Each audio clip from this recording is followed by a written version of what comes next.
तारीख थी 26 जून 1987। दिन के करीब 1:30 बज रहे थे। सियाचिन की ऊंची पहाड़ियों पर बेरहम ठंड पड़ रही थी। एक्सट्रीमली कोल्ड वेदर में 3 दिन बिताने के बाद सभी सैनिक थक चुके थे और उनका खाना पानी भी खत्म हो चुका था। फिर भी खून जमा देने वाली बर्फीली हवाओं के बीच सभी भारतीय सैनिकों ने बर्फ को मुंह में डालकर पानी की कमी पूरी की और आगे बढ़ते रहे। इस वक्त सैनिकों के दिमाग में केवल एक ही लक्ष्य था और वो था अपने दोस्तों की जान का बदला लेना और उस ऊंची चोटी पर कब्जा करना जिस पर उनके साथ ही अंतिम नींद सो रहे थे। लेकिन ये चोटी पाकिस्तान के कब्जे में आती थी। इसी कारण अपने नेक्स्ट एंड फाइनल असॉल्ट को शाम में ना करके तय किया गया कि अगला असॉल्ट दिन में ही किया जाएगा। पर यह आसान नहीं होने वाला था, क्योंकि उस चोटी तक पहुंचने के लिए भारतीय वीरों को बर्फीली हवाओं के बीच सुई की नोक से पैनी 1500 फुट से भी ऊंची बर्फ की दीवार पर चढ़ना था। पर अपने साहस और विश्वास के साथ भारतीय वीर इस बार चालाकी का भी इस्तेमाल करते हैं और क्लिफ तक पहुंचने के लिए एक ऐसी डायरेक्शन का इस्तेमाल करते हैं जिसके बारे में कभी पाकिस्तान सोच ही नहीं सकता था, क्योंकि इस डायरेक्शन से उस पोस्ट तक पहुंचना मौत को गले लगाना जैसा था। लेकिन भारतीय सैनिक पीछे नहीं हटते और लगभग 90 डिग्री के एक स्टीप और लंबे आइस वॉल को क्लाइम करके उस पाकिस्तानी पोस्ट तक पहुंच जाते हैं जिसका नाम पाकिस्तान ने बड़े फक्र से अपने देश के फाउंडिंग फादर मोहम्मद अली जिन्ना के नाम पर कायद रखा था। कायद पोस्ट पर पहुंचकर भारतीय सैनिक अपने अदम्य साहस के साथ लड़ते हैं और उस चोटी को अपने देश के नाम कर लेते हैं। पाकिस्तान की कायद पोस्ट को कैप्चर करने के लिए 23 जून 1987 को भारत ने ऑपरेशन राजीव को अंजाम दिया था। हालांकि सोचने वाली बात यह है कि ऑपरेशन मेघदूत को जीतने के बाद भी भारत को ऑपरेशन राजीव की जरूरत क्यों पड़ी? क्यों जब पहले ही सियाचिन भारत का हो चुका था तो एक बार फिर सियाचू क्यों? 1984 को भारत सियाचिन पर ऑपरेशन मेघदूत को लॉन्च करता है और साल्टोरो रिज के सभी मेन पीक्स को कैप्चर कर पाकिस्तान को मुंह तोड़ जवाब देता है। कई दिनों तक चले इस ऑपरेशन में भारत न केवल सियाचिन पर कब्जा करता है बल्कि पाकिस्तान और चाइना के बीच सीधी कनेक्टिविटी को भी हमेशा के लिए तोड़ देता है। भारत के सियाचिन को कैप्चर करने के कारण पाकिस्तान के सैनिक तानाशाह और प्रेसिडेंट जियाउल हक को यह हार बर्दाश्त नहीं हुई, जिस वजह से वो एक नहीं बल्कि कई बार सियाचिन की अलग अलग पोस्ट पर कब्जा करने की कोशिश करवाते हैं। लेकिन भारत हर बार पाकिस्तान को अपने आगे पानी भरने के लिए मजबूर कर देता है। हालांकि सीरीज ऑफ फेल्ड अटैक्स के बाद अर्ली 1987 में पाकिस्तान फाइनली ब्रिगेडियर परवेज मुशर्रफ के नेतृत्व में बिलाफोन ला के पास मौजूद एक 22,000 फीट ऊंची पीक को अपने कब्जे में ले लेता है और वहां अपनी एक पोस्ट बनाता है जिसका नाम पाकिस्तान बड़े फख्र से अपने देश के फाउंडिंग फादर मोहम्मद अली जिन्ना के नाम पर कायद रखता है।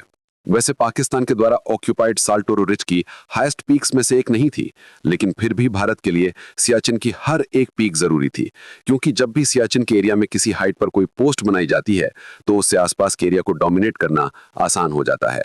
पाकिस्तान की कायद पोस्ट के साथ भी यही परेशानी थी। ये सी लेवल से करीब 22,000 फीट की ऊंचाई पर है, जिस कारण अगर इस पर पाकिस्तान का कंट्रोल रहता तो भारत के लिए एक बड़ी परेशानी आन पड़ती। कायद पोस्ट को कैप्चर करने के कारण पाकिस्तान अब भारत के करीबन 80 किलोमीटर तक के एरिया को आराम से देख सकता था, जिस कारण पाकिस्तानी आर्मी को भारत के हर मूवमेंट की खबर आसानी से होती रहती। इस पोस्ट से पाकिस्तान सियाचिन ग्लेशियर को भी नेकेड आई से देख सकता था। भारत के लिए कायद पोस्ट सबसे बड़ी परेशानी इसलिए भी थी क्योंकि ये बिलाफोन ला के एरिया में थी, जहां से पाकिस्तान भारत की अमर पोस्ट एंड सोनम पोस्ट पर भी निगरानी रख सकता था। इन दोनों पोस्ट पर भारतीय सैनिकों की जरूरत की हर चीज हेलीकॉप्टर्स के जरिए सप्लाई की जाती थी। अमर पोस्ट कायद पोस्ट के साउथ में थी तो वहीं सोनम पोस्ट कायद पोस्ट के नॉर्थ में थी। दोनों ही पोस्ट की हाइट कायद पोस्ट के मुकाबले कम थी, जिस कारण पाकिस्तान अब कायद पोस्ट पर बैठकर भारतीय सैनिकों के हर एक कदम पर नजर रखने लगा था। कायद पोस्ट को कैप्चर करने के बाद पाकिस्तान कुछ समय तक तो शांत रहा, लेकिन एक दिन अचानक पाकिस्तान अपना असली रंग दिखाता है और 18 अप्रैल 1987 को पाकिस्तानी ट्रूप्स कायद पोस्ट से सियाचिन की सोनम पोस्ट पर अटैक कर देते हैं। इस अटैक में भारत के 2 जवान शहीद हो जाते हैं, लेकिन बात केवल यही नहीं थमती, क्योंकि पाकिस्तानी सैनिक सोनम पोस्ट पर सैनिकों को जरूरत का सामान भी सप्लाई नहीं करने दे रहे थे। सोनम पोस्ट पर आने वाले हर एक हेलीकॉप्टर पर गोलीबारी की जा रही थी, जिस कारण भारतीय सैनिकों को बेसिक नीड्स की चीजें भी पहुंचाना डिफिकल्ट हो गया था।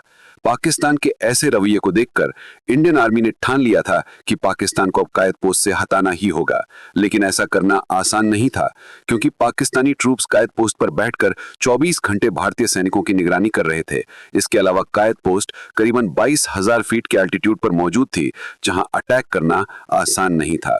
इस पोस्ट की साइड्स भी करीबन 400 मीटर हाई आइस वॉल से कवर्ड थीं। यानी इस पोस्ट पर पहुंचने के लिए 3 साइड से 80 से 90 डिग्री तक के स्टीप और लंबे आइस वॉल को क्लाइंब करना था। इस खड़ी चढ़ाई के दौरान पाकिस्तान आराम से भारतीय सैनिकों को चढ़ता देख उन पर अटैक कर सकता था। इसके अलावा ऑक्सीजन की कमी भी एक बड़ी परेशानी थी। कम ऑक्सीजन के कारण क्लाइंब करने में ज्यादा समय लगता था। दिन के समय बर्फ के तूफान आना तो आम बात थी, लेकिन रात को विजिबिलिटी एकदम कम हो जाया करती थी। साथ ही टेम्परेचर भी गिरता चला जाता था। पाकिस्तान के लिए भी इस पोस्ट की रखवाली करना कोई मामूली बात नहीं थी। इस पोस्ट की सिक्योरिटी के दौरान कई पाकिस्तानी सैनिक मारे गए थे। नवंबर 1986 में मौसम खराब होने के कारण एक डेडली बर्फीली तूफान में इस पोस्ट पर मौजूद सभी पाकिस्तानी ट्रूप्स मारे जाते हैं, सिवाय लुटने जफर अब्बासी के। हालांकि इस तूफान में लुटने जफर अब्बासी भी अपने दोनों पैर गंवा देते हैं। कुल मिलाकर कायद पोस्ट को कैप्चर करना काफी जोखिम भरा था, लेकिन इंडियन आर्मी हाथ पर हाथ रखकर नहीं बैठ सकती थी, जिस कारण कायद पोस्ट को कैप्चर करने के लिए भारत एक प्लान बनाता है।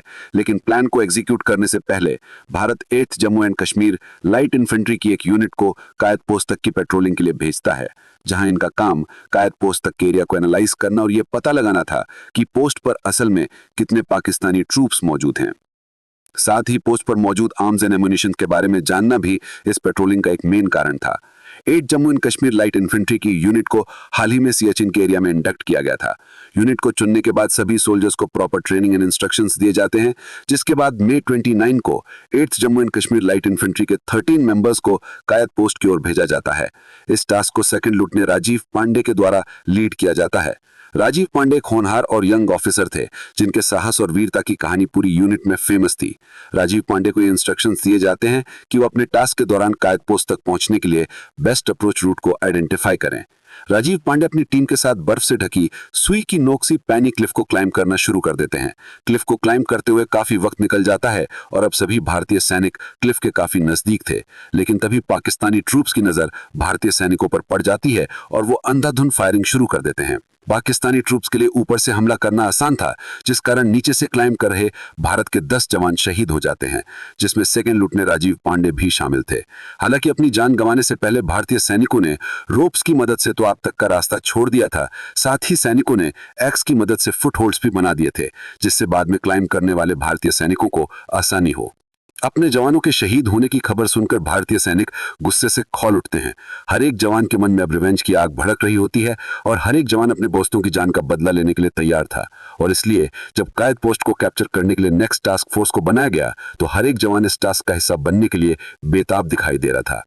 बेसिकली इस टास्क फोर्स का मकसद अपने शहीद जवानों के पार्थिव शरीर को वापस लेकर आना और पाकिस्तानी ट्रूप्स को कायद पोस्ट से खदेड़ने का था। इसलिए देर न करते हुए एक नया ऑपरेशन लॉन्च किया गया, जिसे मेजर वरिंदर सिंह के द्वारा लीड किया जाना था। इस ऑपरेशन का नाम सेकंड लेफ्टिनेंट राजीव पांडे को सम्मान देने के लिए ऑपरेशन राजीव रखा गया। ऑपरेशन राजीव को लीड करने के लिए कैप्टन अनिल शर्मा को मेजर वरिंदर सिंह के डेप्यूटी के तौर पर असाइन किया गया था। साथ ही पूरे ऑपरेशन में 3 जेसीओ और 57 अदर रैंक्स के ऑफिसर्स को भी तैयार किया गया था। इन 3 जेसीओज में सूबेदार हरनाम सिंह, सूबेदार संसार चंद एंड नायब सूबेदार बाना सिंह शामिल थे। कुल मिलाकर पूरे 62 भारतीय वीरों को कायद पोस्ट को कैप्चर करने के लिए भेजा गया। भारत के इन सभी सोल्जर्स को सबसे पहले 23 जून की रात को सोनम पोस्ट पर असेंबल किया गया, जहां सभी सैनिक अपने रहने के लिए एक बेस तैयार करते हैं। रात होने के कारण तय होता है कि अगले दिन से कायद पोस्ट के लिए चढ़ाई शुरू की जाए, जिसके बाद 24 जून की रात में करीब 10 लोगों की एक टुकड़ी को सूबेदार हरनाम सिंह की लीडरशिप में आगे भेजा जाता है। सूबेदार हरनाम सिंह आगे बढ़ने के लिए वही रास्ता चुनते हैं जो सेकंड लेफ्टिनेंट राजीव पांडे ने मार्क किया था। हालांकि ये रूट आसान नहीं था। सुई सी पैनी क्लिफ पर क्लाइंब करते समय अगर एक भी सैनिक का पैर फिसला तो वो सीधे मौत के मुंह में गिर जाता है। इसलिए धीरे धीरे करके चढ़ाई तय की गई। चढ़ाई के दौरान सूबेदार हरनाम सिंह और उनकी टीम को काफी परेशानियां हुई, क्योंकि दिन बीतने के कारण सेकंड लेफ्टिनेंट राजीव पांडे की टीम के द्वारा कायद पोस्ट तक छोड़ी गई रोप और फुटहिल्स अब बर्फ के नीचे दब गई थी। अपने क्लाइंब के दौरान सभी सोल्जर्स सेकंड लेफ्टिनेंट राजीव और उनकी टुकड़ी की डेड बॉडीज को भी ढूंढ लेते हैं, जो अभी भी बर्फ के नीचे दबी हुई थी। कायद पोस्ट तक पहुंचने के लिए भारतीय सैनिक चढ़ाई कर ही रहे थे कि एक बार फिर पाकिस्तानी ट्रूप्स भारतीय सैनिकों की मूवमेंट को देख लेते हैं और मशीन गन से नॉनस्टॉप फायरिंग शुरू कर देते हैं। सूबेदार हरनाम सिंह और उनके साथी पाकिस्तानी फायरिंग का जवाब नहीं दे पाते, क्योंकि ठंड के कारण उनके सभी वेपन्स फ्रीज हो जाते हैं। इस वक्त तक हरनाम सिंह जानते थे कि अगर वो आगे बढ़ते रहे तो पाकिस्तानी सैनिक उन्हें भी मार देंगे, इसलिए वो जोखिम नहीं उठाते हैं और अपनी टुकड़ी के साथ सभी सैनिकों की बॉडीज को लेकर वापस लौट जाते हैं। इस पूरे इंसिडेंट में सभी भारतीय सैनिकों को यह समझ नहीं आता कि जब उनकी बंदूकें फ्रीज हो गई तो पाकिस्तानी ट्रूप्स की क्यों नहीं हुई। हालांकि बाद में पता चलता है कि पाकिस्तानी सोल्जर्स ने अपनी बंदूकों के नीचे एक जलता हुआ केरोसिन स्टोव रखा हुआ था, जिससे उनकी बंदूकें लगातार काम करती रहें। सूबेदार हरनाम सिंह के वापस लौटने के बाद मेजर वरिंदर बिल्कुल इंतजार नहीं करते और अगले ही दिन 25 जून को एक और टीम को कायद पोस्ट के लिए रवाना कर देते हैं। यह अटैक भी रात के समय लॉन्च किया जाता है। इस बार सूबेदार संसार चंद सोल्जर्स की एक टुकड़ी को लेकर कायद पोस्ट के लिए रवाना होते हैं, जिससे प्रॉपर कवर फायर दिया जाता है। सोनम पोस्ट से लगातार कायद पोस्ट पर फायरिंग की जाती है, जिससे सूबेदार संसार चंद और उनके साथी सेफली कायद पोस्ट तक पहुंच जाएं। हैवी कवर फायर के साथ सूबेदार संसार चंद और उनके साथी कायद पोस्ट के टॉप तक पहुंच जाते हैं, लेकिन यहां उन्हें और भारतीय सैनिकों की जरूरत पड़ती है, जिसके लिए जैसे ही वो अपने रेडियो के जरिए कैंप से कनेक्ट करने जाते हैं तो वो देखते हैं कि उनका रेडियो काम नहीं कर रहा है, उसकी बैटरीज फ्रीज हो गई हैं। बैटरीज फ्रीज होने के कारण संसार चंद मेजर वरिंदर से कनेक्ट नहीं कर पाते, जो केवल उनसे 100 मीटर्स के डिस्टेंस पर थे। कनेक्शन ना कर पाने के कारण एक बार फिर मिशन को